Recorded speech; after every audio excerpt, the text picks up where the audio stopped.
6వ తారీఖు సాయంత్రం ఇక్కడ మైలవరంలోని నూజివేడ్ రోడ్లో మా వైఎస్ఆర్సీపీ పార్టీ కార్యాలయం ప్రారంభోత్సవ కార్యక్రమం భారీ ఎత్తున జరగబోతోంది. దాదాపు 50,000 మంది కార్యకర్తలతో నాయకులతో ఆ రోజు ఆఫీస్ ఓపెన్ చేయడం, తర్వాత మీటింగు, తర్వాత ఆత్మీయ సమావేశం జరుగుతుంది. ముఖ్యంగా ఆ రోజు సాయంత్రం మధ్యాహ్నం 2:30-3 గంటల నుంచి ఇబ్రహీంపట్నం నుంచి కూడా భారీ ర్యాలీతో ఇక్కడికి వచ్చి ఆఫీస్ ఓపెనింగ్ చేసుకుని ఆ తర్వాత ఆత్మీయ సమావేశం జరుగుతుంది. ఆ కార్యకర్తలు నాయకులు మైలవరం నియోజకవర్గ వైఎస్ఆర్సీపీ కార్యకర్తలు, నాయకులు, కుటుంబాలు అన్నీ కూడా దాదాపు 50,000 మంది పైన ఆ రోజు ఈ సభకి అటెండ్ అవుతారనేది మా నాయకులందరూ కూడా చెప్తా ఉన్నారు. నవ్వుతో నా భవిష్యత్తులాగా ఈ కార్యక్రమం జరుగుతుంది. మా ముఖ్యమంత్రి జగన్మోహన్ రెడ్డి గారు, మా పార్టీ అధినేత ముఖ్యమంత్రి జగన్మోహన్ రెడ్డి గారు ఇక్కడ ఒక అపర కుబేరుడి మీద అతి సామాన్యుడు, పేదవాళ్ళు, మరి 1952 నుంచి కూడా కమ్మ సామాజిక వర్గం ఎమ్మెల్యేలు తప్ప వేరే ఎమ్మెల్యేలు ఎవరు చేస్తారు. అటువంటిది ఇవాళ అపర కుబేరుడైనటువంటి వ్యక్తి మీద అతి సామాన్యుడు, ఒక కమిట్మెంట్ కలిగినటువంటి పార్టీ కార్యకర్త, పేదవాడు,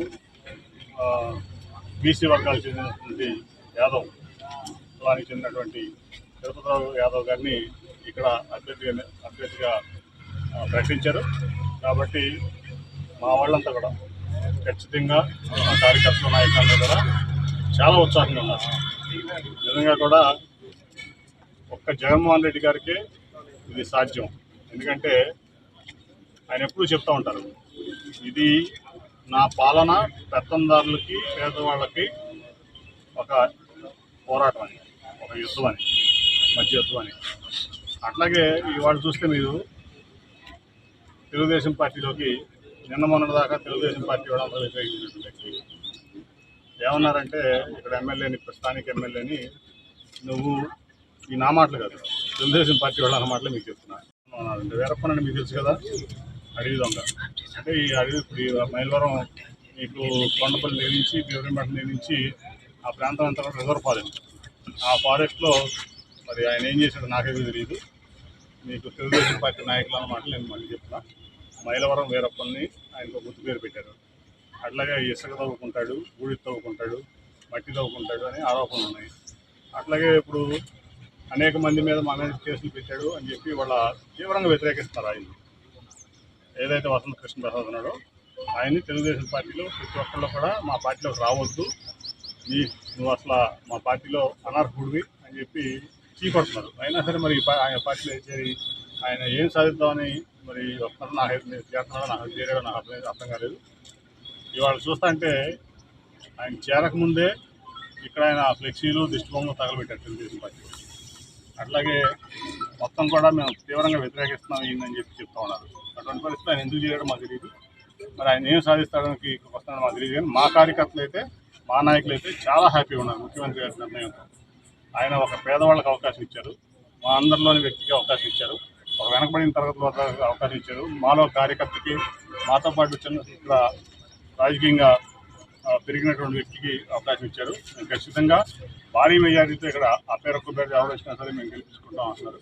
అది ఆ రోజు ఏదైతే 6వ తారీఖు ఉందో ఆ రోజు వీళ్ళందరూ కూడా తమ మనసులో మాటని ప్రదర్శించే విధంగా ఆ రోజు కార్యక్రమం ఉంటుంది.